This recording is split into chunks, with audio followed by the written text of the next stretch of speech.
नमस्कार दोस्तों, स्वागत करते हैं आपका उस एकेडमी के इस ऑनलाइन प्लेटफॉर्म पर। और अंग्रेजों के बनाए हुए इस नए वर्ष की आप सभी को बहुत-बहुत शुभकामनाएँ। और इस नए वर्ष पे हम एक बहुत ही इम्पोर्टेंट टॉपिक के साथ फिर से आए हैं आप लोग के सामने, और जिसका नाम आप लोग के सामने ही है, ब्लड प्रेशर, पल्स और हाइपरटेंशन। ठीक है? तो इसमें ये ब्लड प्रेशर और पल्स जो है वो तो वाइटल साइंस के अंदर आते हैं, बाकी जो हाइपरटेंशन है ये इसी ब्लड प्रेशर की एक बीमारी है। तो इनके बारे में आज हम देखने वाले हैं कि क्या होता है ब्लड प्रेशर, क्या होता है पल्स और क्या होता है हाइपरटेंशन, क्या-क्या इसकी रोकथाम है। ये सारी चीज़ें हम बहुत ही आसान भाषा में जानने वाले हैं। ठीक है? तो बिल्कुल बिना देर किए हम इस क्लास को आगे लेके चलते हैं। तो सबसे पहले हम जान लेते हैं कि ब्लड प्रेशर होता क्या है। ब्लड प्रेशर क्या है?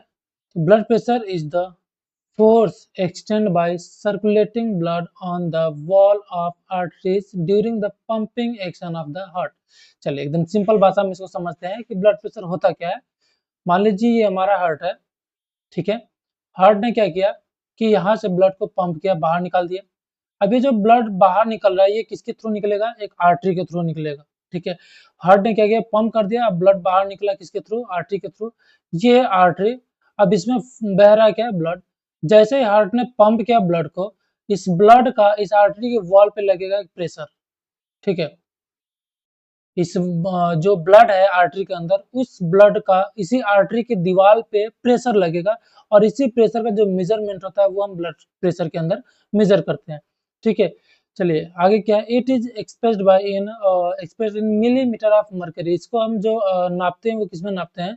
Millimetre of mercury. क्योंकि जो हमारा स्फैग्मोमैनोमीटर होता है जिसको हम बोलते हैं बीपी इंस्ट्रूमेंट, उसके अंदर क्या होता है? मरकरी होता है, और इसको हम मिलीमीटर में नापते हैं, इसलिए इसको हम बोलते हैं मिलीमीटर ऑफ मरकरी। ठीक है? तो ये जो हमने बताया कि ब्लड प्रेशर होता क्या है कि आर्टरी के अंदर जो ब्लड फ्लो है, उसी ब्लड का इस आर्टरी के वॉल पे लगने वाला प्रेशर ही क्या कहलाता है? ब्लड प्रेशर कहलाता है। चलिए नेक्स्ट है कंपोनेंट्स ऑफ ब्लड प्रेशर। आपको यहाँ पे दो कंपोनेंट्स दिख रहे होंगे, एक सिस्टोलिक ब्लड प्रेशर और एक डायस्टोलिक ब्लड प्रेशर। ठीक है? चलिए इसको हम समझ लेते हैं कि क्या है सिस्टोलिक ब्लड प्रेशर और क्या है डायस्टोलिक ब्लड प्रेशर। ठीक है? हमने यहाँ पे ड्रॉ कर दिया एक आर्टरी, ठीक है? जब भी हम प्रेशर की बात करेंगे तो हम आर्टरी की ही बात करेंगे, क्योंकि हम प्रेशर जो मेजर करते हैं वो आर्टरी पे मेजर करते हैं। और ऐसा इसलिए क्योंकि जब भी हार्ट पंप करता है तो उसका जो ब्लड है वो इजेक्ट होता है आर्टरी में ही, ठीक है? तो हम जब भी ब्लड प्रेशर की बात करेंगे वो आर्टरी की बात करेंगे। यहाँ पे जब हार्ट ने पंप किया ड्यूरिंग पंप, ठीक है? यानी कि हार्ट का जब कॉन्ट्रैक्शन होता है, हार्ट सिकुड़ रहा है, सिस्टोलिक फेज में है, उस टाइम क्या होता है कि ये जो ब्लड है वो बहुत तेजी से कहाँ जाता है? आर्टरी में जाता है, और उस टाइम इस ब्लड के ऊपर हार्ट का क्या लग रहा है? प्रेशर लग रहा है। हार्ट ने प्रेशर लगाया ब्लड के ऊपर क्योंकि उसको धक्का दिया, और ये जो प्रेशर ब्लड पे लगा है यही प्रेशर किस पे लगता है? उसके रास्ते में, और उसका रास्ता क्या है?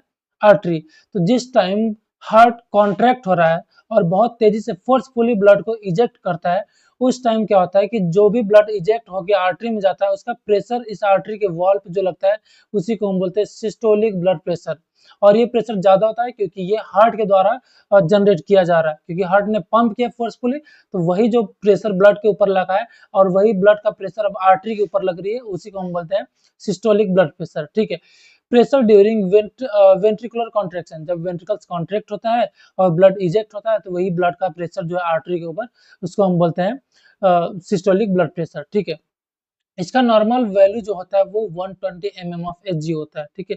ये ज्यादा होता है, ज्यादा इसलिए होता है, मैंने अभी बताया कि इस पे डायरेक्टली किसका प्रेशर लग रहा है? हार्ट का प्रेशर लग रहा है। ठीक है? नेक्स्ट है हमारा डायस्टोलिक ब्लड प्रेशर। ठीक है? अब डायस्टोलिक ब्लड प्रेशर क्या होता है? अभी सिस्टोलिक की तो हमने बात कर ली कि जिस टाइम हार्ट हमारा सिकुड़ रहा होता है, यानी कि धक्के दे के ब्लड को बाहर निकाल रहा है, उस टाइम जो ब्लड का प्रेशर आर्टरी पे लगता है वो 120 होता है। लेकिन यहीं पे जब हार्ट वापस रिलैक्स हो जाता है, उसके बाद भी इस आर्टरी के अंदर ब्लड भरा हुआ है, ठीक है? हार्ट हमारा रिलैक्स है, अब ब्लड के ऊपर कोई प्रेशर एक्स्ट्रा नहीं दिया जा रहा है, लेकिन इस टाइम जो हमारा ब्लड इस आर्टरी के अंदर भरा हुआ है, इसका कुछ ना कुछ प्रेशर तो इसके ऊपर लग रहा होगा। तो वो जो प्रेशर होता है वो घट के कितना हो जाता है? 80 mm ऑफ Hg, क्योंकि इस ब्लड के ऊपर अभी एक्स्ट्रा कोई फोर्स हार्ट द्वारा नहीं लगाया जा रहा है। ठीक है? तो डायस्टोलिक ब्लड प्रेशर क्या है? Pressure during ventricular relaxation. Ventricles अब इस टाइम क्या हो रहा है, रिलैक्स हो रहे हैं, और यहाँ पे कोई भी एक्स्ट्रा फोर्स हार्ट के द्वारा ब्लड पे नहीं लग रहा है। इसकी वजह से क्या है कि जो ब्लड है उसका प्रेशर डाउन हो जा रहा है, ठीक है। और इसकी जो नॉर्मल वैल्यू होती है वो कितनी होती है, 80 mm of Hg। Okay, next हम बात कर लेते हैं कि नॉर्मल ब्लड प्रेशर वैल्यू कितना होता है और एबनॉर्मल कितना होता है। मतलब कि कितना ब्लड प्रेशर रहेगा तो उसको हम नॉर्मल के अंदर लेंगे, और कितना बढ़ेगा तो उसको एबनॉर्मल, या फिर कितना घट जाएगा तो उसको हम एबनॉर्मल के अंदर लेंगे, ठीक है। चलिए, नॉर्मल ब्लड प्रेशर की अगर हम बात कर ले तो वो 120 और 80, और यहाँ पे 120 जो है, जो प्रेशर ज्यादा देखने को मिलता है वो सिस्टोलिक है, और जो कम देखने को मिलता है वो डायस्टोलिक होता है, ठीक है। तो यहाँ पे अगर 120/80 ऐसे हम इसको मेजर करते हैं, और इसका जो रीडिंग है या फिर इसका जो हम डॉक्यूमेंटेशन करते हैं वो इस तरीके से करते हैं, 120/80, जिसमें 120 क्या है, सिस्टोलिक, और 80 क्या है, डायस्टोलिक, ठीक है। तो अगर ब्लड का प्रेशर 120/80 या फिर इससे कम है, ठीक है, तो इसको हम बोलते हैं कि ये नॉर्मल है, ठीक है। और कम भी ज्यादा नहीं होना चाहिए, वो भी हम बात करेंगे कि किससे कम, ठीक है। तो अगर 120 और 80 के बीच 120/80 अगर हमारा प्रेशर है तो उसको हम नॉर्मल कंसीडर करते हैं, ठीक है। अगर यही प्रेशर जो है वो 120 से बढ़ के, जो हमारा सिस्टोलिक प्रेशर है वो 120 से बढ़ के 139 या फिर 140 के लगभग हो गया है, ठीक है, जो कि 120 होना चाहिए, वो अब 120 और 140 के बीच में कहीं पे भी है, तो उसको हम प्री हाइपरटेंशन कंसीडर करते हैं, कि मतलब ये जो सिचुएशन है ये अब हाइपरटेंशन की तरफ धीरे धीरे बढ़ रही है, ठीक है। तो यहाँ पे आप देख रहे होंगे कि प्री हाइपरटेंशन, यानी कि अभी हाइपरटेंशन हुआ नहीं है, बीमारी हुई नहीं है, लेकिन ये बीमारी की तरफ बढ़ रहा है। अगर किसी का ब्लड प्रेशर जो है 135, और यहाँ पे आप डायस्टोलिक देख रहे हैं कि 80 से 90 के बीच में लगभग क्या होता है, डायस्टोलिक, यानी कि अगर हम यहाँ पे डायस्टोलिक की बात करें तो हमने यहाँ पे 89 कर दिया, ठीक है, 89 कर दिया या फिर 88 कर दिया। तो ये जो है, ये 120 120 टू 140 के बीच में आ रहा है 135, और 80 से 90 के बीच में क्या है, 89, ठीक है। तो इसको हम किस में कंसिडर करेंगे, प्री हाइपरटेंशन में, कि मतलब ये जो कंडीशन है ये हाइपरटेंशन में भी जाने वाली है, ऐसा पेशेंट जो है वो हाइपरटेंशन में जा सकता है, ठीक है। लेकिन डिपेंड करता है कि उसने उसकी डाइट, अभी रिसेंटली उसने डाइट क्या ली है, और रिसेंटली उसने कौन सा काम किया है, या फिर ऐसा तो नहीं कोई वर्कआउट किया हो अभी, कोई ज्यादा सीढ़ी चढ़ के आया हो, ऐसी कंडीशन में हम ऐसा कंसिडर नहीं करेंगे कि नहीं इसको प्री हाइपरटेंशन है। पहले हम हिस्ट्री लेंगे, हिस्ट्री बहुत जरूरी है, कि ऐसा अगर ब्लड प्रेशर उसका देखने को मिल रहा है तो हम उससे पूछेंगे कि अभी कुछ दिनों से, या फिर वो अभी क्या करके आ रहा है, ठीक है। नेक्स्ट हमारा जो है हाइपरटेंशन, अब हम स्टेज फर्स्ट में अगर जाएं, तो अगर यही ब्लड प्रेशर 140 और 160 के बीच में होता है, सिस्टोलिक ब्लड प्रेशर 140 और से बढ़ के और 160 से पहले है, तो उसको हम स्टेज 1 हाइपरटेंशन के अंदर लेते हैं, और इसमें डायस्टोलिक जो प्रेशर होता है वो 90 से 100 के बीच में होता है, ठीक है। वही अगर स्टेज 2 हाइपरटेंशन की हम बात करें, तो यहाँ पे ब्लड प्रेशर जो है वो 160 से बढ़ जाता है, और कहाँ तक, 180 के बीच में, यानी कि 160 से ज्यादा और 180 के बीच में अगर है तो उसको हम हाइपरटेंशन स्टेज 2 के अंदर कंसीडर करते हैं। और यही डायस्टोलिक प्रेशर की बात करें तो स्टेज 2 हाइपरटेंशन में डायस्टोलिक प्रेशर जो होता है वो 100 से लेके 110 के बीच में होता है। चलिए, वही अगर ब्लड प्रेशर जो है सिस्टोलिक 180 से ज्यादा हो जाए, 180 से भी अगर ज्यादा हो जाए, तो वो अब क्राइसिस के अंदर आएगा, ठीक है। अब हाइपरटेंशन बहुत ज्यादा हो गया है, यानी कि ब्लड का प्रेशर जो है इतना ज्यादा हो गया है कि हमारे जो नॉर्मल आर्टरी या फिर पतली पतली जो कैपिलरीज होती हैं वो अब इस प्रेशर को झेल नहीं पाएंगी। तो वहां पे हमें क्या देखने को मिलेगा, पतली पतली जितनी भी वेसल्स है, कमजोर वेसल्स है, वो तो फट जाएंगी, ठीक है। इंटरनल ब्लीडिंग देखने को मिलेगा, और उसके अलावा जो हमारा परफ्यूजन होता है, जितना नॉर्मली प्रेशर से हमारे टिश्यूज को, सेल्स को खाना मिलता है, वो अब खाना उनको नहीं मिलेगा, क्योंकि इतना ज्यादा प्रेशर है कि ब्लड आया और कब चला गया उनको पता भी नहीं चलता, ठीक है। तो अगर सिस्टोलिक ब्लड प्रेशर 180 से भी ज्यादा हो जाए तो उसको हम हाइपरटेंसिव क्राइसिस के अंदर लेते हैं, और ये लाइफ थ्रेटनिंग भी हो सकता है। और वही डायस्टोलिक प्रेशर कितना हो जाता है, वो 110 से ज्यादा, जैसे एग्जांपल में हम 185 किसी का प्रेशर है, और जो डायस्टोलिक है वो 115 है, तो इसको हम किसके अंदर कंसिडर करेंगे, हाइपरटेंसिव क्राइसिस है, ठीक है।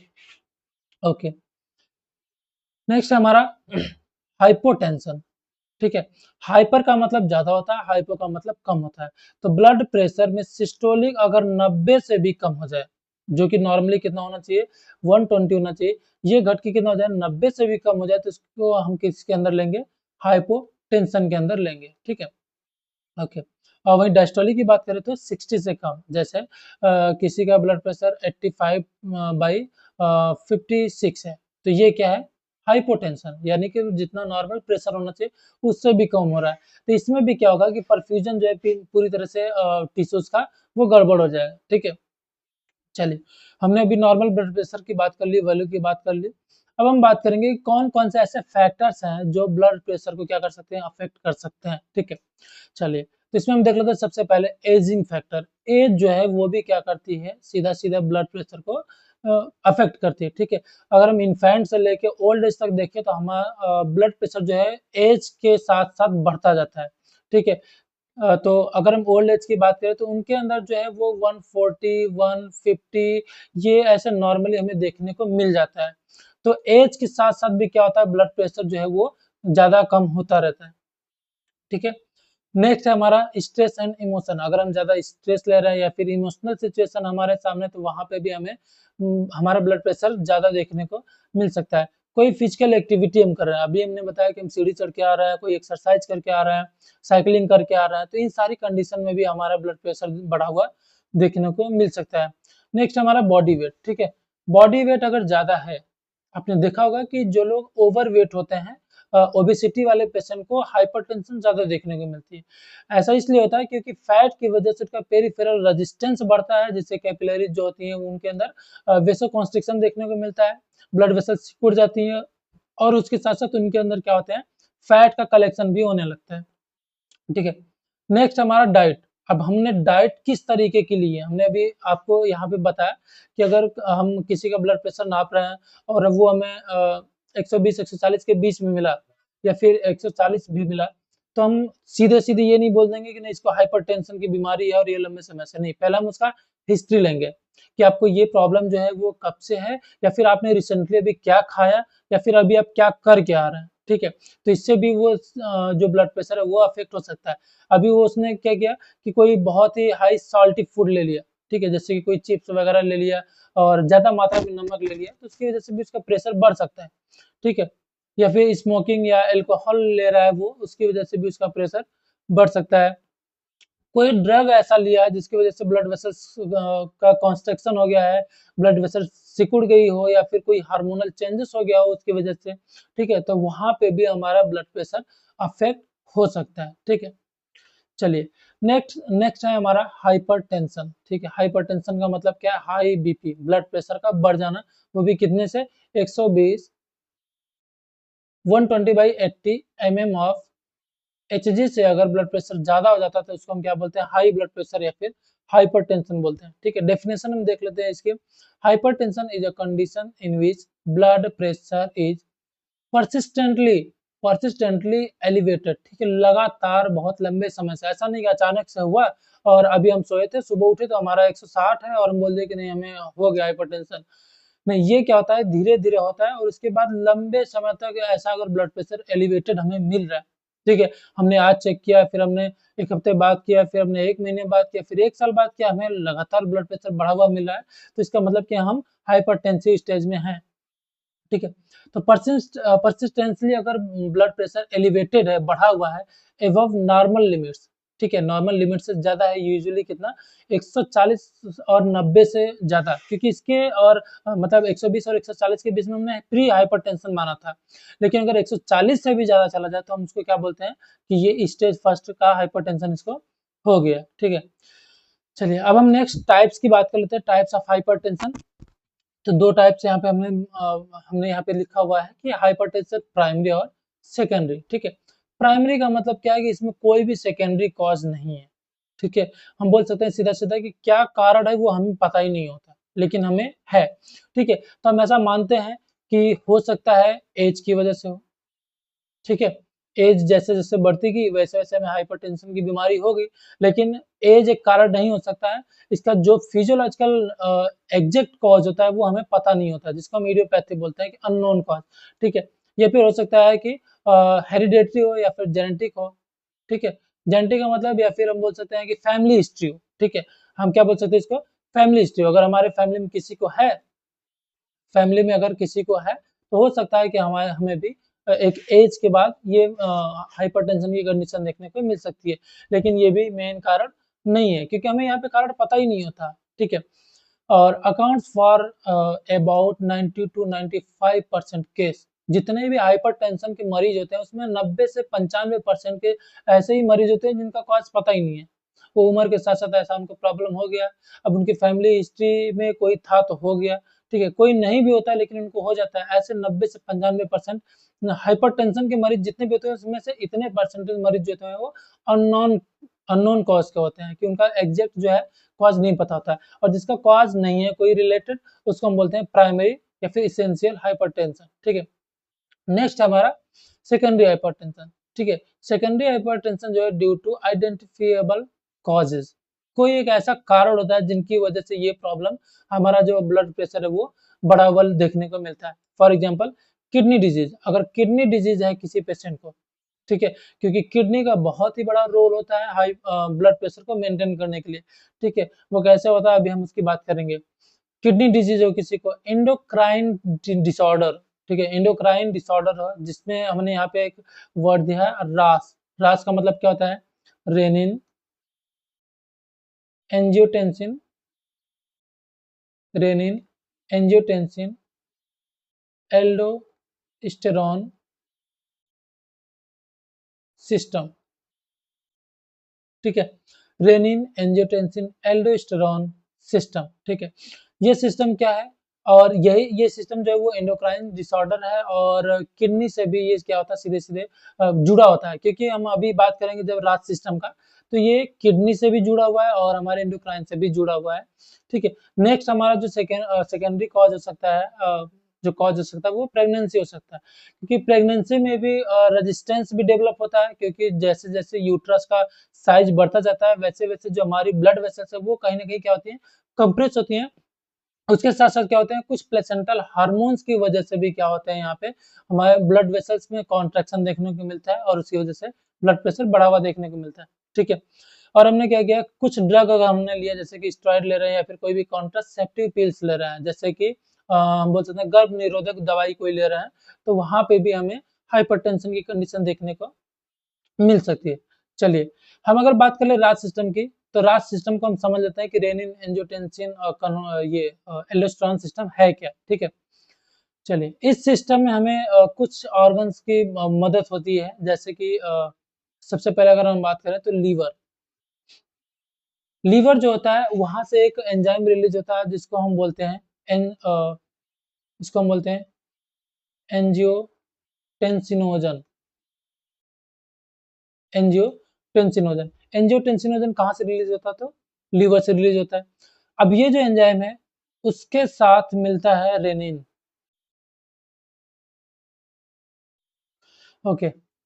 तो एंजियोटेंसिनोजन जो है वो लीवर से बना, और लीवर में एंजियोटेंसिनोजन बनने के बाद वो क्या होता है कि रेनिन जब उसके कांटेक्ट में आता है एंजियोटेंसिनोजन के, तो वो जो है एंजियोटेंसिनोजन वो कन्वर्ट हो जाता है एंजियोटेंसिन एंजियोटेंसिन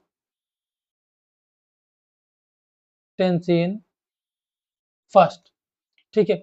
और ये जो रेनिन है ये बनता कहाँ है, तो ये किडनी में बनता है। ये कहाँ बनता है, ये किडनी से बनता है एंजियोटेंसिन, सॉरी रेनिन, ठीक है। लीवर से बना एंजियोटेंसिनोजन, ठीक है।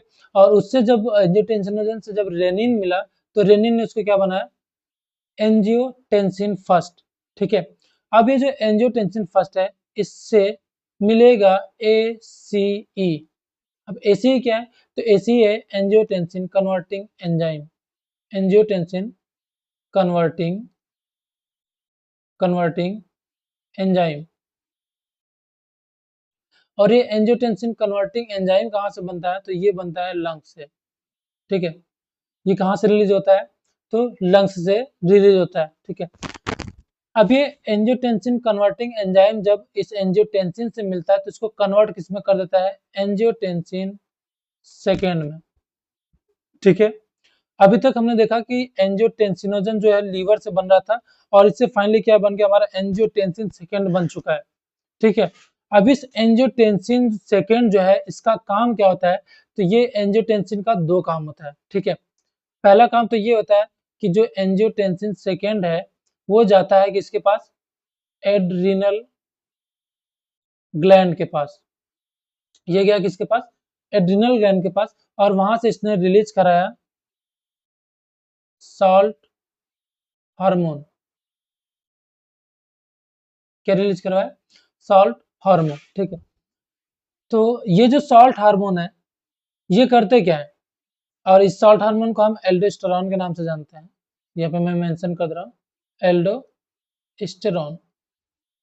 ये एल्डोस्टेरॉन जो है वो क्या करता है कि जाता है किसके पास, किडनी के पास, और वहां से क्या उठा लेता है, किडनी के पास जाएगा, और जैसे वहां पे जब रीएब्जॉर्प्शन का प्रोसेस हो रहा होता है किडनी में, तो वहां से ये सोडियम को और वाटर को वहां से क्या करता है, रीएब्जॉर्ब कर लेता है, रीएब्जॉर्ब कर लेता है, जिसकी वजह से क्या होता है कि हमारी बॉडी में वाटर का लेवल जो है वो बढ़ता जाता है, और वाटर के लेवल के बढ़ने की वजह से वहां पे क्या होता है कि ब्लड का प्रेशर बढ़ जाएगा, क्योंकि जब वॉल्यूम बढ़ता है, हमारे ब्लड का जब वॉल्यूम बढ़ता है तो वॉल्यूम बढ़ेगा तो जाहिर सी बात है कि ब्लड का प्रेशर भी बढ़ेगा, ठीक है।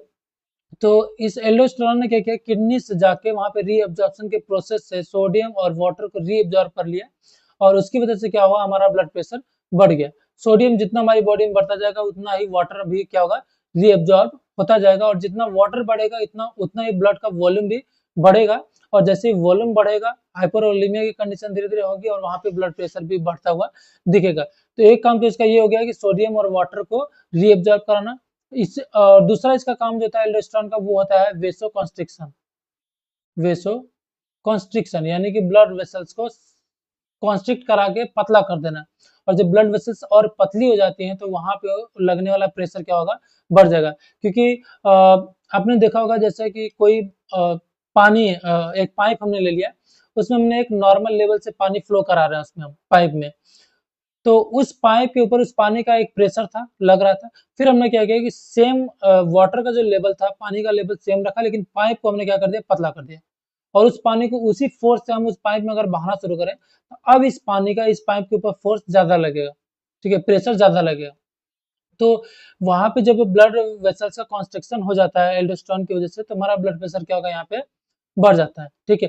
तो यहाँ पे हमें देखने को क्या मिला, एंजियोटेंसिन, ठीक है, और एल्डोस्टेरॉन, यहाँ पे देखिए रेनिन देखने को मिला, एंजियोटेंसिन देखने को मिला, एल्डोस्टेरॉन देखने को मिला, ठीक है, और ये पूरा एक सिस्टम चल रहा है, इसलिए इसको हम क्या बोलते हैं, रेनिन एंजियोटेंसिन एल्डोस्टेरॉन सिस्टम, ठीक है।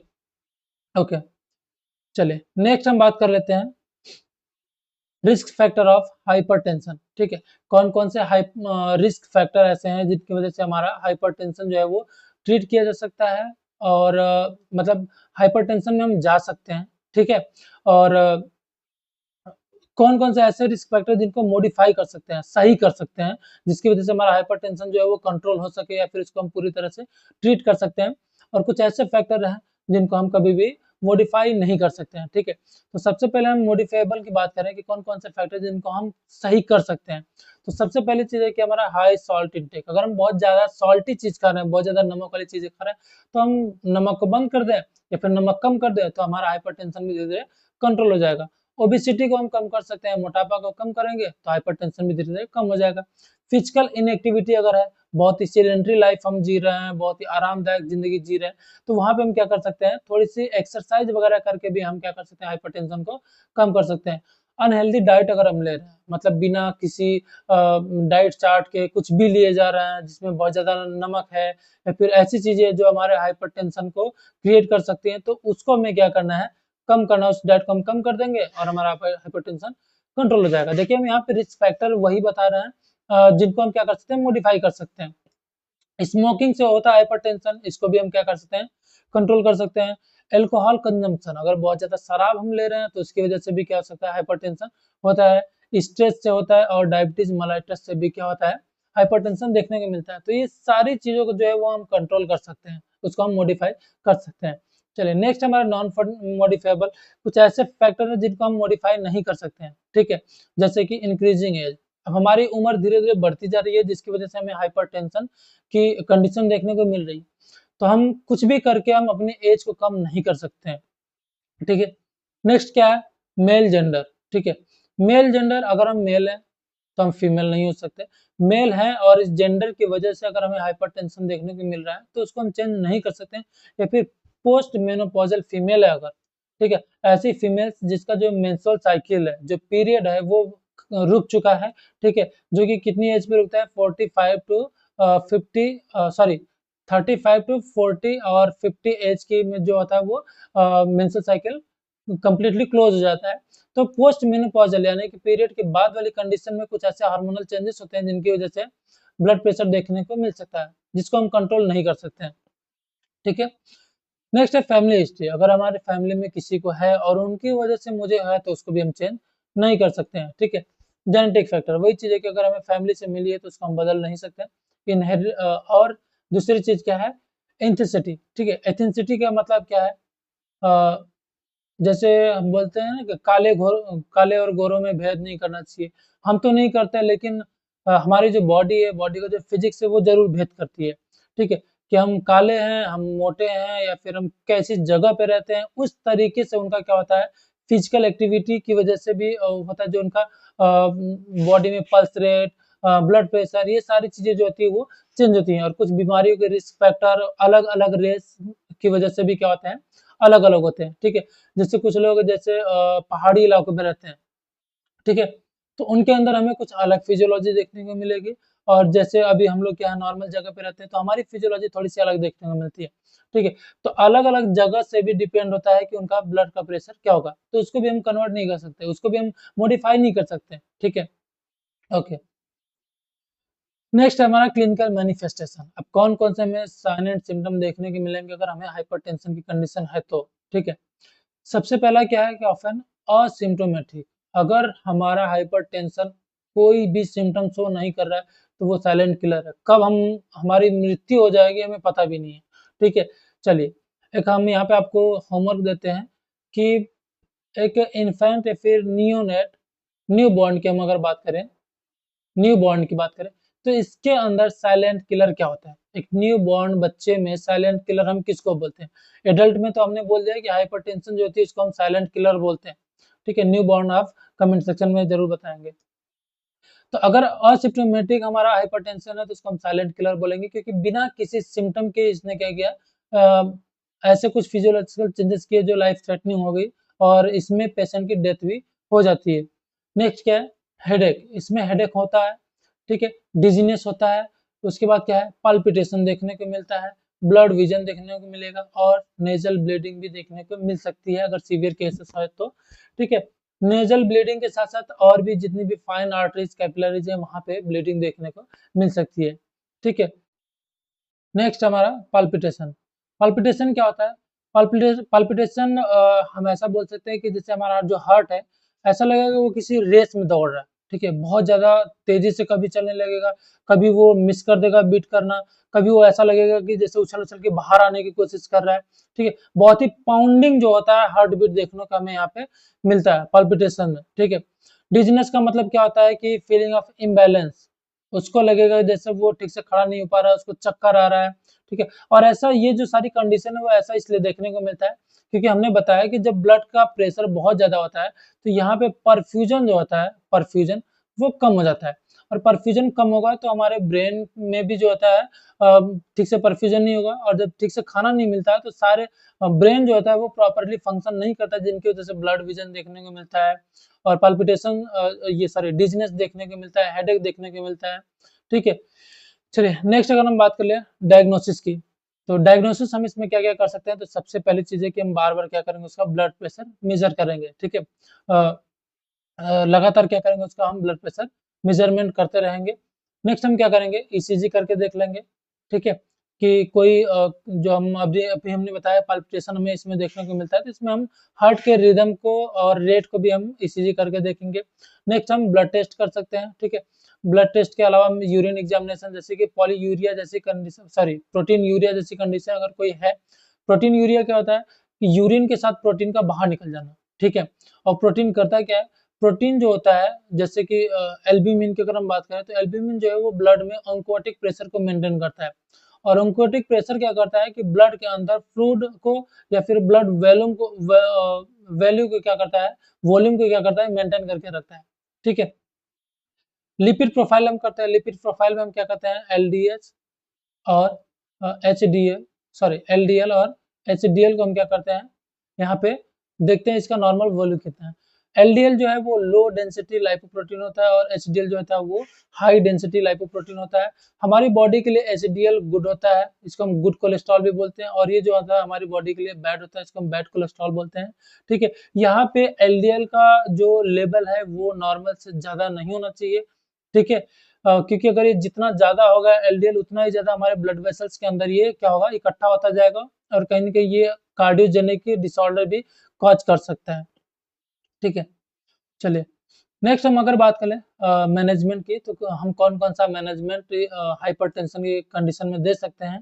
ठीक है। तो सबसे पहले कुछ जनरल चीज़ें, जैसे कि लाइफ़स्टाइल मॉडिफिकेशन, हमने बताया था कि अगर हम ज़्यादा नमक ले रहे हैं, हम बहुत सीडेंटरी लाइफ़ जी रहे हैं, तो उस सारी चीज़ों को हमें क्या करना है, मॉडिफाई करना है, थोड़ी एक्सरसाइज शुरू करनी है, नमक कम लेना है, स्ट्रेस को कम करना है, ज़्यादा इमोशनल नहीं होना, वो सारी चीज़ों को हम क्या करेंगे, कम करेंगे। यहाँ पे लिखा है जैसे लो सॉल्ट डाइट, वेट रिडक्शन, अगर हम बहुत ज़्यादा मोटे हैं तो एक्सरसाइज करके हम वेट कम करेंगे, रेगुलर एक्सरसाइज करेंगे, स्टॉप स्मोकिंग, अगर हम स्मोकर हैं, स्मोकिंग की वजह से हाइपरटेंशन है, तो स्मोकिंग को स्टॉप करना है। लिमिट अल्कोहल, अल्कोहल अगर हम बहुत ज़्यादा कंज्यूम कर रहे हैं, तो हम ऐसा नहीं कि सडनली अल्कोहल बंद कर दें। सडनली अल्कोहल बंद करने के भी वहाँ पे अल्कोहल विथड्रॉल सिम्पटम्स देखने को मिलते हैं। ठीक है। ये भी जो है एक नया हम बोल सकते हैं कि एक डिजीज़ कंडीशन क्रिएट कर सकता है या फिर डिसऑर्डर क्रिएट कर सकता है। तो जब भी हम यहाँ पे अल्कोहल कंज्यूमिंग पेशेंट को बोलेंगे, तो हम उसको बोलेंगे कि अल्कोहल को थोड़ा लिमिट करना है। ठीक है। अगर उसको पूरी तरह से बंद करवाना है, तो पहले हमें एक लिमिट में लाना होगा, उसके बाद हम क्या करेंगे, धीरे-धीरे उसको हम विथड्रॉ करा सकते हैं। नेक्स्ट है हमारा स्ट्रेस मैनेजमेंट, अगर स्ट्रेस बहुत ज़्यादा ले रहा है, तो उसको हम क्या करेंगे, खुद ही मैनेज करें या फिर किसी साइकियाट्रिस्ट द्वारा हम उसको क्या कर सकते हैं, मैनेज करवा सकते हैं।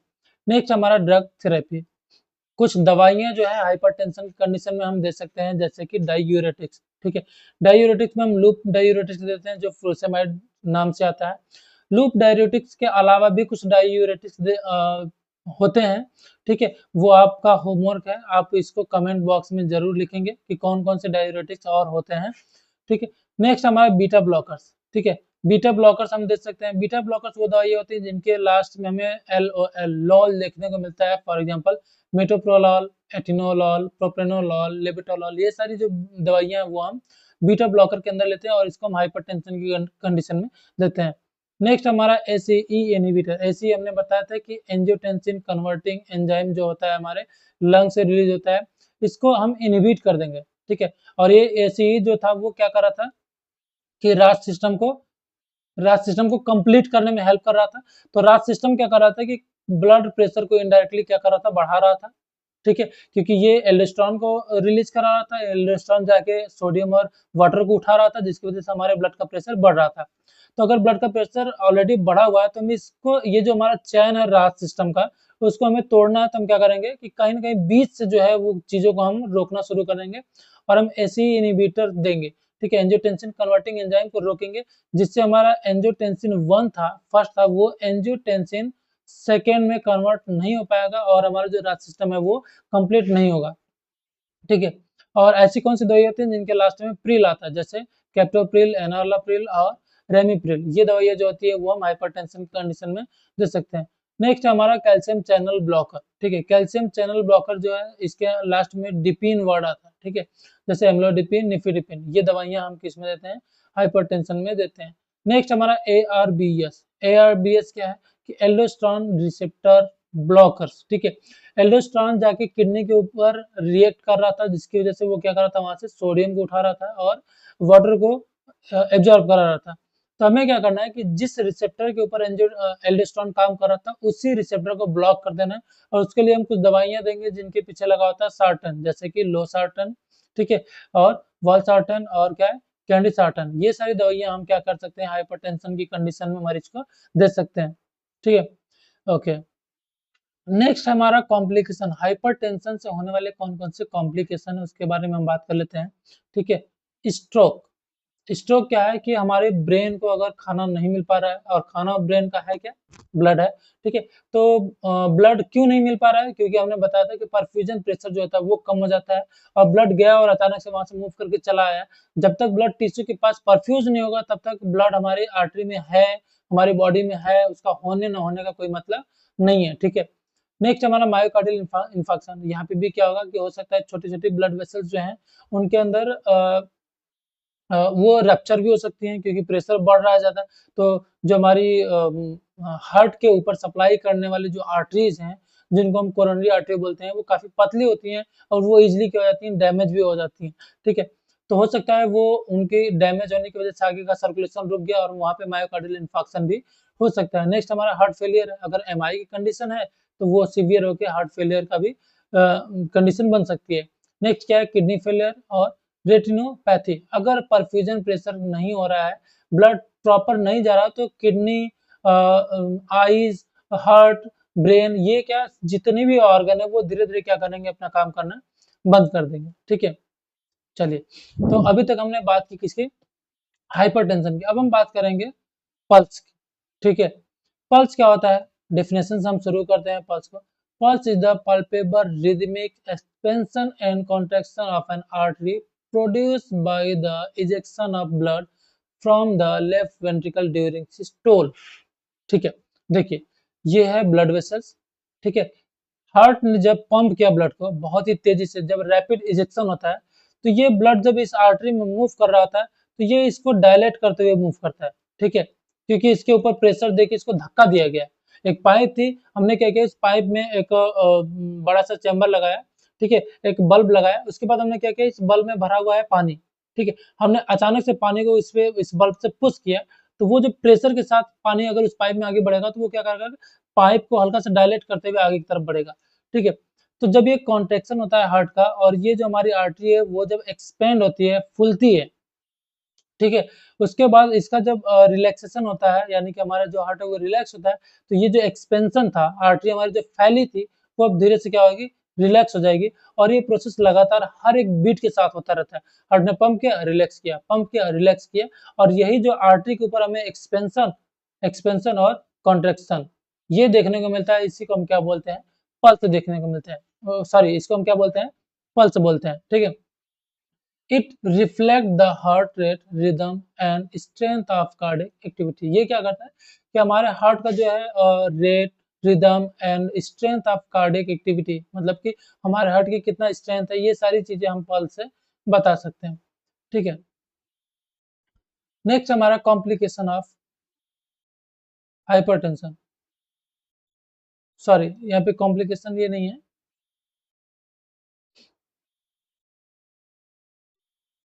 चलिए, नॉर्मल पल्स रेट की अगर हम बात कर लें, ठीक है? नॉर्मल पल्स रेट की अगर हम बात करें, तो यहाँ पे एज के हिसाब से पल्स रेट हमें अलग-अलग देखने को मिलता है। जैसे न्यूबॉर्न में हमें 120 से 160 के बीच में अगर पल्स है, तो उसको हम नॉर्मल मानते हैं। इन्फेंट में अगर हम देखें, तो वो 100 टू 140 बीट पर मिनट अगर है, तो उसको हम नॉर्मल कंसीडर करते हैं। अगर चाइल्ड की बात करें, तो वो 80 से 20 के बीच में होता है। एडल्ट की बात करें, तो 60 से 100 के बीच में हम इसको नॉर्मल कहते हैं, और वही एथलीट्स जो होते हैं उनके अंदर 50 से 60, ठीक है? ओके, एथलीट्स के अंदर 50 से 60 हम नॉर्मल क्यों मानते हैं, इसको हम थोड़ा-सा एक्सप्लेन कर देते हैं यहाँ पे। देखिए, जो एथलीट्स होते हैं वो लगातार क्या करते हैं, वो दौड़ते हैं, उनका प्रैक्टिस होता है, उनका गेमिंग जो होता है वही होता है दौड़ने का, ठीक है? या फिर कोई भी जो है वो हार्ड वर्क एक्सरसाइज कर रहे हैं, तो लगातार जो उनका हार्ट होता है, वो पहले स्टार्टिंग में क्या होता है कि टैकीकार्डिया की कंडीशन में होता है, ठीक है? बहुत ज़्यादा जल्दी-जल्दी पंप करना है, क्योंकि उनको दौड़ने के लिए मसल्स को चाहिए ब्लड, और ब्लड को वहाँ पे फुलफिल करने के लिए हमारे हार्ट को करना होता है एक्स्ट्रा वर्क, ठीक है? तो धीरे-धीरे क्या होता है कि जिनका जो हार्ट होता है, उनकी जो वेंट्रिकल्स की जो कैपेसिटी होती है, लेफ्ट वेंट्रिकल की कैपेसिटी, वो धीरे-धीरे क्या हो जाती है, बढ़ जाती है, ठीक है? तो जहाँ स्ट्रोक वॉल्यूम जो है वो 70 एमएल था, ठीक है? स्ट्रोक वॉल्यूम का मतलब होता है कि पर बीट में जो हार्ट हमारा कितना एमएल ब्लड को पंप आउट कर रहा है, बाहर निकाल रहा है, उसको हम स्ट्रोक वॉल्यूम बोलते हैं। तो वो 70 एमएल था, लेकिन वो वेंट्रिकल्स के डायमीटर, या फिर वो जो उसका क्षेत्रफल है हमारे वेंट्रिकल्स का, उसके बढ़ने की वजह से ये जो 70 एमएल था, वो बढ़ के हो गया कितना, 80 और 90 ml, ठीक है। सपोज वो कितना हो गया 80 टू 90 ml, क्योंकि एक वेंट्रिकल जो क्या कर रहा था कि 70 ml ब्लड को पंप कर रहा था, अब वो क्या कर रहा है कि 80 या 90 ml ब्लड को पंप कर दे रहा है, ठीक है।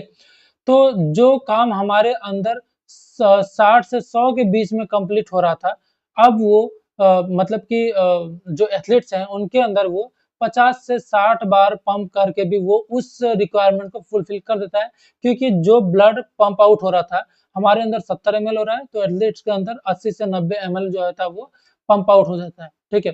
तो वो कम हार्ट रेट में भी उतना ब्लड को फुलफिल कर देते हैं बॉडी में, इसलिए उनका जब नॉर्मल कंडीशन में देखा जाता है तो वो जो पल्स रेट है वो 60 से 50 से 60 भी हमें देखने को मिलता है, और इसको हम नॉर्मल ही कंसीडर करते हैं, ठीक है। अगर ये आपको समझ में नहीं आया हो, इसमें कोई डाउट हो तो आप एक बार कमेंट बॉक्स में डालिएगा, हम उसको जरूर बताएंगे। चले यहाँ पे एक चीज और हम आपको बता देते हैं कि आपको कमेंट बॉक्स में क्या लिख के देना है। आप ये जो हमने एज ग्रुप बताया, इसमें आपको एज मेंशन करना है, ये कितने से कितने साल को हम न्यूबॉर्न बोलते हैं, इन्फेंट बोलते हैं, चाइल्ड बोलते हैं, एडल्ट, या फिर हाँ सॉरी ये सारी चीजें जो है वो हम कितने एज पे हम बोलते हैं, ठीक है। ओके, नेक्स्ट है हमारा पल्स का कुछ साइट, हम कुछ कॉमन साइट की बात करेंगे जहां से हम पल्स लेते हैं, ठीक है। सबसे पहले हम टेम्पोरल लेते हैं, ठीक है, टेम्पोरल पल्स हम लेते हैं। फिर उसके बाद हम कैरोटिड पल्स लेते हैं। कैरोटिड पल्स हम किस कंडीशन में ज़्यादा प्रेफर करते हैं, सीपीआर में, ठीक है। अगर कोई पेशेंट जो है उसको में सीपीआर देने की ज़रूरत है तो हम वहाँ पे कोई दूसरा पल्स ना लेके हम कैरोटिड पल्स ही लेते हैं, ठीक है। और ऐसा इसलिए क्योंकि ये हार्ट के काफ़ी नज़दीक होता है और ये बहुत ही ईजिली हम इसको फील भी कर पाते हैं।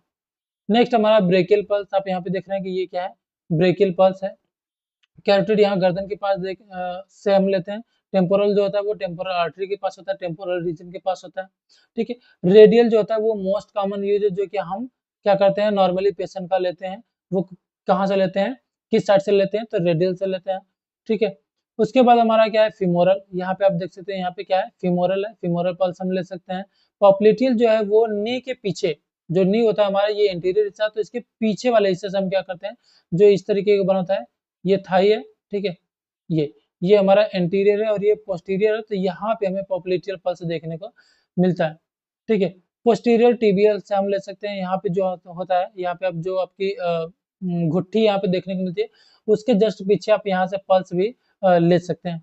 नेक्स्ट हमारा क्या है पेडल पल्स, ठीक है। पोस्टीरियर टिबियल की बात क्या है, डॉर्सल पेडिस या फिर हम पेडल इसको बोल सकते हैं, जो कि हम कहाँ से लेते हैं, ये आपको यहाँ पे दिख रही है, यहाँ से हम पल्स ले सकते हैं।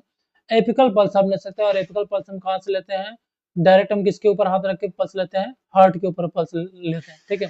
जिससे हम हार्ट रेट भी बोल सकते हैं कि हार्ट रेट जो हम लेते हैं वही तो हमारा पल्स रेट भी है, ठीक है। तो ये कुछ कॉमन साइट थे हमारे पल्स को मेजर करने के लिए। नेक्स्ट हम बात कर लें कैरेक्टरिस्टिक्स ऑफ पल्स, ठीक है। पल्स के क्या क्या कैरेक्टरिस्टिक्स होते हैं, तो रेट हम क्या देखते हैं पल्स में, सबसे पहले रेट देखते हैं, और एडल्ट में रेट कितना होना चाहिए normally 60 to 100 beat per minute. दूसरा क्या है रिदम, रिदम में क्या हो सकता है, रिदमिक या अरिदमिक। रिदम का मतलब क्या है कि दो पल्स के बीच का जो समय है, ठीक है, एक पल्स जैसे हमने फील किया और दूसरा जो पल्स था उसके बीच का जो समय है, नेक्स्ट वही पल्स के बीच का जो समय है वो दोनों बराबर है या फिर बहुत ज्यादा अंतर देखने को मिल रहा है, ठीक है। जैसे कि कई सारे पल्स में हमने देखा कि यहाँ पे एक पल्स था, ये पल्स था, ये पल्स था, ये पल्स था, और इन दोनों पल्स के बीच में जो समय लगा, क्या वो आगे वाले पल्स के बीच में लगने वाले समय के बराबर है या फिर बहुत ज्यादा अंतर देखने को मिलता है। अगर ये बराबर है तो इसको हम क्या बोलते हैं रिदमिक पल्स, ठीक है। इसको हम ऐसे समझ सकते हैं, जैसे हम ईसीजी ग्राफ की बात करें अगर, ठीक है, इसमें क्या होता है पी वेव होता है, ठीक है, क्यू आर एस कॉम्प्लेक्स होता है, उसके बाद टी वेव होता है। तो जो दूसरा वाला ग्राफ हम देखें, अगर यहीं से हम दूसरा ग्राफ कंटिन्यू करें P Q R S and T, तो ये जो हमारा आर वेव है, ये जो हमारा आर वेव है, इनके बीच का लगने वाला जो समय है, ठीक है, इनके बीच का जो लगने वाला समय है, अगर हम इसको हमने मेजर किया और ये हमें देखने को मिला 0.8 सेकेंड का, ठीक है। फिर ये ऐसी ईसीजी जो है वो आगे की तरफ बढ़ी और हमने जो नेक्स्ट ग्राफ में इस आर के और इस आर के बीच का जो समय है वो भी हमने देखा और ये 0.8 सेकेंड का मिला, तो इसका मतलब ये क्या है रिदमिक है, रिदम सही है। अगर यही जो हमें दोबारा समय अगर ज़्यादा देखने को मिले, ये 1.5 सेकंड का देखने को मिला, तो इसका मतलब ये क्या है, अरिदमिक है, ठीक है। तो इन दोनों के बीच का जो समय है वो हमें बराबर देखने को मिलना चाहिए, तब इसको हम क्या बोलते हैं, रेगुलर बोलते हैं, ठीक है। नेक्स्ट हमारा वॉल्यूम, ठीक है। वॉल्यूम का मतलब क्या है कि जब भी हम पल्स को फील कर रहे हैं तो उसमें पल्स का स्ट्रेंथ क्या है, बाउंडिंग पल्स है या वीक पल्स है, ठीक है। जब हम पल्स फील करते हैं तो कभी-कभी हमें लगता है कि बहुत ज़्यादा बाउंडिंग पल्स है, बहुत ज़्यादा जैसे लगता है कि जो आर्टरी वो ऐसे उछल-उछल के बाहर आने की कोशिश कर रही है, उसको हम बाउंडिंग पल्स बोलते हैं। और कभी-कभी वीक एंड थ्रेडी पल्स देखने को मिलता है कि बहुत ही हल्का पल्स है और वो ना के बराबर फील होता है हमें, ठीक है। तो वो किसके अंदर आता है, वॉल्यूम के अंदर, ठीक है। और ऐसा इसलिए होता है कि पेशेंट के अंदर वॉल्यूम कितना है, जैसे फ्लूइड का वॉल्यूम कितना है, अगर वो हाइपर वॉल्यूमिया में है तो हमें बाउंडिंग पल्स देखने को मिलता है, और अगर वो वॉल्यूम की अगर थोड़ी सी कमी है उसके अंदर, ठीक है, या फिर हाइपोवॉल्यूमिया की कंडीशन है तो उसके अंदर हमें वीक एंड थ्रेडी पल्स देखने को मिल सकता है। नेक्स्ट कुछ हम फैक्टर्स देख लेंगे जो कि इसको अफेक्ट करते हैं पल्स को, ठीक है, जैसे कि age, exercise, fever, emotional situation कोई भी हो सकती है, दर्द में भी जो होता है हार्ट रेट बढ़ जाता है, कोई मेडिकेशन लिया, मेडिकेशन से हार्ट रेट कम भी हो सकता है, बढ़ भी सकता है, हेमरेज हुआ, अगर बहुत ज़्यादा ब्लीडिंग हुई तो हार्ट रेट क्या हो जाएगा, कम हो जाएगा, क्योंकि वॉल्यूम कम हुआ और हार्ट रेट यहाँ पे कम हो गया। कोई भी हार्ट डिजीज है तो वहाँ पे भी हार्ट रेट कम भी हो सकता है और ज़्यादा भी हो सकता है, ठीक है। तो कुछ कॉमन हमने फैक्टर्स की बात कर ली जो पल्स को हमारे अफेक्ट कर सकते हैं। चलिए लास्ट में हम बात कर लेते हैं पल्स रिलेटेड डिजीज, कुछ ऐसी एबनॉर्मलिटी, कुछ डिजीज जो हमारे पल्स से रिलेटेड है। यहाँ पे हमने टर्म्स लिखे हैं और उसके बारे में हमने बताया कि ये है क्या। सबसे पहला टेकीकार्डिया। टेकीकार्डिया का मतलब क्या है कि अगर हमारा जो पल्स रेट है वो 100 से ऊपर चला जाए तो उसको हम बोलते हैं टेकीकार्डिया, ठीक है। ये क्या है, टेकीकार्डिया, अगर 100 से ऊपर चला जाए। ब्रेडी का मतलब क्या होता है, डाउन, कम कितना, 60 से कम। हमने बताया था कि 60 से 100 को हम नॉर्मल मानते हैं, 60 से कम ब्रेडी और 100 से ज्यादा ट्रैकी, ठीक है। नेक्स्ट हमारा अरिदमिया। अरिदमिया का मतलब भी हमने बता दिया कि इरेगुलर पल्स रिदम, पल्स का जो रिदम है वो अगर इरेगुलर है तो उसको हम क्या बोलते हैं, अरिदमिया, ठीक है, जो हमने अभी बताया था कि आर से आर के बीच का टाइम ड्यूरेशन। नेक्स्ट है हमारा एट्रियल फिब्रिलेशन। एट्रियल फिब्रिलेशन में क्या होता है कि जो हमारा एट्रियम होता है, हम ऐसा बोल सकते हैं कि अभी एक बीट कंप्लीट हुआ नहीं कि वो तब से तक क्या करता है कि दूसरा कॉन्ट्रैक्शन शुरू कर देता है, ठीक है। जैसे हमने ईसीजी ड्रॉ किया था यहाँ पे पी वेव, ठीक है, ये क्या था, P wave, Q R S and T, ठीक है। तो ये जो हमारा एट्रियम का कॉन्ट्रैक्शन जो क्या बना रहा है, पी वेव बना रहा है, अगर यही उसका कॉन्ट्रैक्शन जो है वो क्या हो, फिब्रिलेट करना शुरू हो जाए तो हमें कुछ इस तरीके का ईसीजी देखने को मिलेगा, ठीक है, इस तरीके का। हमें यहाँ पे पी वेव हम आइडेंटिफाई नहीं कर सकते हैं, ठीक है, क्योंकि पी वेव जो है वो एट्रियम के कॉन्ट्रैक्शन से बनता है और एट्रियम का यहाँ पे क्या हो रहा है, फिब्रिलेशन हो रहा है, और फिब्रिलेशन की वजह से क्या होता है कि यहाँ पे हम पी वेव को आइडेंटिफाई नहीं कर पाते हैं, जबकि क्यू आर एस कॉम्प्लेक्स हमारा नॉर्मली देखने को मिलता है, ठीक है। नेक्स्ट हमारा हार्ट ब्लॉक। हार्ट ब्लॉक में क्या होता है कि हार्ट बीट करते करते भूल जाता है कि उसको बीट करना है, अभी किया, एक बार किया, दो बार किया, नॉर्मल करा था, अचानक से बंद हो गया, फिर सोच रहा है, फिर हो सकता है 2 बीट 3 बीट मिस करके वहां से फिर चालू हो गया, तो उसको हम क्या बोलते हैं, हार्ट ब्लॉक बोलते हैं। नेक्स्ट हमारा पल्स डेफिसिट। पल्स डेफिसिट में क्या होता है कि different between apical and radial pulse. हमने अगर हार्ट रेट चेक किया और कहाँ से चेक किया, सीधे एपिकल से, हमने हार्ट के ऊपर से क्या किया, हार्ट रेट चेक किया, और फिर हमने जब पल्स लिया, किसी भी आर्टरी से पल्स लिया, तो हमें दोनों डिफरेंट देखने को मिला। हमें जो हार्ट रेट देखने को मिला, जो एपिकल हमने पल्स लिया था, वो हमें हमेशा बढ़ा हुआ देखने को मिल रहा है, और किसकी अपेक्षा में, जो हमने बाकी की किसी भी आर्टरी से, किसी भी साइड से हमने जो पल्स लिया, ठीक है। तो difference between apical and radial हम नॉर्मली कहाँ लेते हैं, रेडियल लेते हैं और यहाँ पे लेते हैं। तो हमने यहाँ पे जो हार्ट रेट सुना और फिर हमने यहाँ पे चेक किया पल्स रेट, तो दोनों में हमें जो डिफरेंस देखने को मिलता है, अगर कोई देखने को मिल रहा है तो इसको हम पल्स डेफिसिट बोलते हैं। वैसे नॉर्मली क्या होता है कि कोई भी डिफरेंस देखने को नहीं मिलता है, दोनों का जो रेट होता है वो बराबर होता है, ठीक है। नेक्स्ट क्या है, weak and thready pulse. Weak and thready pulse का मतलब कि ऐसा पल्स जो कि कितना ग्रेडिंग होता है, +1, ठीक है। चलिए हम कुछ ग्रेडिंग की बात कर लेते हैं कि अगर 0 पल्स है तो इसका मतलब क्या है, एब्सेंट, पल्स है ही नहीं, ठीक है। अगर +1 है तो ये क्या है, वीक एंड थ्रेडी पल्स है, ठीक है। 0 मतलब एब्सेंट, +1 का मतलब वीक एंड थ्रेडी, +2 का मतलब क्या है, नॉर्मल, ठीक है। +3 का मतलब क्या है कि फुल, ठीक है, ये क्या है, फुल या फिर हाई पल्स हम बोल सकते हैं इसको, ठीक है। नेक्स्ट +4 को हम क्या बोलते हैं, बॉन्डिंग पल्स, ठीक है।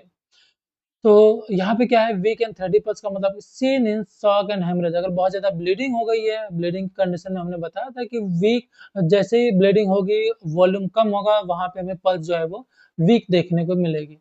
नेक्स्ट हमारा क्या है, बाउंडिंग पल्स, यानी कि बहुत ज़्यादा जो है ब्लड यहाँ पे पल्स हमें देखने को मिलेगा। ये कब होगा, जब कंडीशन क्या हो, एनीमिया या फिर फीवर में ये कंडीशन हमें देखने को मिलती है, बाउंडिंग पल्स, ठीक है। या फिर हाइपरवोलेमिया की कंडीशन में भी बाउंडिंग पल्स देखने को मिलती है। इर्रेगुलर पल्स, ठीक है, अगर पल्स जो है वो सॉरी, इरेगुलर पल्स क्या होता है, तो कार्डियक कंडीशन, कोई भी डिसऑर्डर हो सकती है हार्ट में, उसकी वजह से इरेगुलर पल्स हो सकता है, ठीक है, कि अभी हमें मिल रहा था और अचानक से फिर हमें मिलना बंद हो गया, ठीक है, फिर कभी स्लो मिल रहा है, कभी वीक मिल रहा है, कभी बाउंडिंग मिल रहा है, तो वो क्या है, इरेगुलर पल्स है। एब्सेंट पल्स, एब्सेंट पल्स क्या है, कि हमें पल्स हमने जब पेरिफेरल किसी भी आर्टरी से लिया, तो हमें देखने को नहीं मिल रहा, लेकिन आदमी जिंदा है, तो क्या कंडीशन हो सकती है, हो सकता है कि इस आर्टरी में ब्लड का फ्लो नहीं हो रहा, ठीक है, आर्टरी कहीं से ब्लॉक हो, ठीक है। तो पेरिफेरल आर्टेरियल डिजीज कोई भी हो सकती है, जिसकी वजह से हमें एब्सेंट पल्स देखने को मिल सकता है, और इस कंडीशन में हम क्या करेंगे, किसी और साइड से पल्स लेंगे, ठीक है। चलिए, ये तो कुछ रिलेटेड डिजीज हो गए, और हमने यहाँ पे ओवरऑल हाइपरटेंशन, ब्लड प्रेशर और पल्स के बारे में सारी बातें कर ली। अगर आपको कोई भी कंफ्यूजन हो इस टॉपिक से रिलेटेड, तो आप कमेंट बॉक्स में जरूर डालिएगा, और उसका आंसर आपको मिलेगा, ठीक है। आई होप आपको ये सारी चीजें समझ में आ गई होंगी, ठीक है। चलिए, तो इस क्लास को हम यहीं पे एंड करते हैं। थैंक यू सो मच आप सभी को।